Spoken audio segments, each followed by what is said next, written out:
ہمارے ساتھ تشریف رکھتے ہیں رانا محمد افضل صاحب، خزانہ کے وفاقی وزیر ہیں، پاکستان مسلم لیگ نون کے ساتھ ان کا تعلق ہے۔ طاہرہ عبداللہ صاحبہ ہمارے ساتھ تشریف رکھتی ہیں، سماجی کارکن ہیں، آپ ان کے خیالات سنتے رہتے ہیں، پڑھتے رہتے ہیں۔ شہریار خان آفریدی ہمارے ساتھ تشریف رکھتے ہیں، پاکستان تحریک انصاف کے ساتھ ان کا تعلق ہے، اور لاہور میں جوائن کیا ہے ڈاکٹر صداقت علی نے، ماہر نفسیات ہیں، آپ ان سے بھی اچھی طرح واقف ہیں۔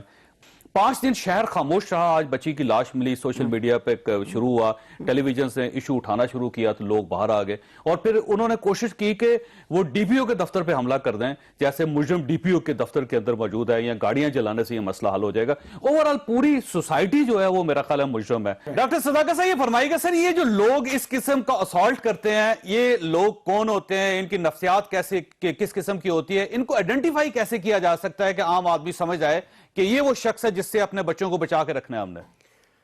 دیکھیے، ایسے جو باقاعدگی سے کریزی بن کے یہ روزمرہ جو معمول بناتے ہیں ان کو تو ہم نفسیاتی مریض کہہ سکتے ہیں، لیکن ایز سچ کوئی بھی بندہ کسی وقت بھی اپنی اگر حیوانیت کو بے قابو کر دے تو وہ اس زمرے میں آ سکتا ہے، اور ایسا کوئی بہت زیادہ اس کی نشانیاں نہیں ہوتی، لیکن والدین کا چونکہ بچے قیمتی اثاثہ ہوتے ہیں تو والدین کا فرض ہے کہ وہ اپنی سوشل کیپٹل پہ نظر رکھیں، اور کن لوگوں کو قریب آنے دینا ہے اور کن لوگوں کو قریب نہیں آنے دینا، اس پہ توجہ ہونی چاہیے۔ گھر میں ملازم کیسے ہوں، اور بچے کن لوگوں کے ساتھ کسی وقت تنہائی میں ہوں تو وہ خطرے میں نہ پڑ جائیں۔ اپنے ہمسایوں کے ساتھ بعض اوقات لوگ بہت رشتہ داروں جیسے تعلق بنا لیتے ہیں، پھر بعض اوقات رشتہ داروں کے روپ میں بھی ایسے لوگ ہوتے ہیں کہ جنہیں اپنے نفس پر قابو نہیں ہوتا، جن کی تہذیب اور شائستگی کا درجہ اتنا پست ہوتا ہے کہ وہ ایک معصوم بچے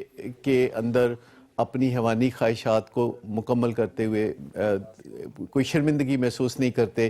اور یہ بڑا عام بات ہے، میں آپ کو بتاؤں کہ دنیا میں جو بہت مہذب ممالک ہیں وہاں یہ چیزیں بہت کم ہیں، جیسے نیوزی لینڈ میں یہ واقعات نہ ہونے کے برابر ہیں، کیونکہ وہاں ایک تو آبادی کم ہے، وہاں کم لوگ ہیں، ان کی حفاظت کی جا سکتی ہے، لوگوں کے بچے کم ہوتے ہیں۔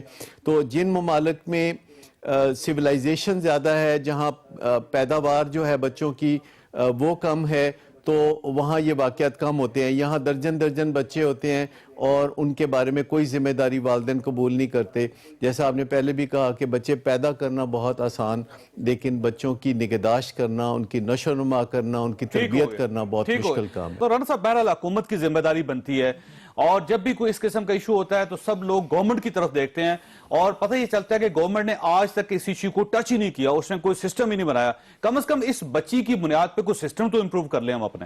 بالکل آپ درست کہہ رہے ہیں۔ اس کے لیے جس علاقوں میں یہ کثرت سے اس طرح کے واقعات ہوئے، جیسے خاص طور پہ قصور میں ہو رہے ہیں، یہاں تو ایک اسپیشل سیل بنا کے اور ایک خفیہ ایجنسی کو بھی اسپیشل ٹاسک دینا چاہیے۔ ایف آئی آر دیکھیے کمپیوٹرائز ہوتی ہے نا سر اس وقت، جی ہاں، اس کے اندر وارننگ سسٹم لگا ہے نا۔ اگر فرض کیجئے کہ 3 ریپس ہو گئے ہیں اور ایک ہی علاقے میں ہو رہے ہیں تو اسی دن چیف منسٹر کو پتہ چلنا چاہیے، اسی دن چیف جسٹس کو پتہ چلنا چاہیے، اسی دن پرائم منسٹر کو پتہ چلنا چاہیے۔ آپ نے ایک وارننگ سسٹم جنریٹ کرنا ہے اسی ایف آئی آرز کے اندر، اور اب کیونکہ اب فرض کیجئے کہ ایس ایچ او آپ کو نہیں بتا رہا تو آپ کو نہیں پتا۔